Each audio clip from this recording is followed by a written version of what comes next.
বগুড়ার শেরপুর পৌরসভার ধুনুট রোডের তালতলা এলাকায় কৃষকদের অভিযোগের পরিপ্রেক্ষিতে মঙ্গলবার দুপুরে ভ্রাম্যমাণ আদালত অভিযান পরিচালনা করে।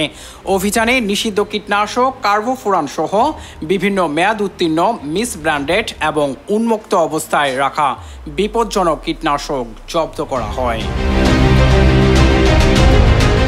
উপজেলার নির্বাহী কর্মকর্তা আশিক খানের নেতৃত্বে পরিচালিত এই অভিযানে উপস্থিত ছিলেন উপজেলা কৃষি কর্মকর্তা ফারজানা আক্তার, কৃষি সম্প্রসারণ কর্মকর্তা হাবিবা আক্তার এবং প্রশাসনিক কর্মকর্তা রফিকুল ইসলাম।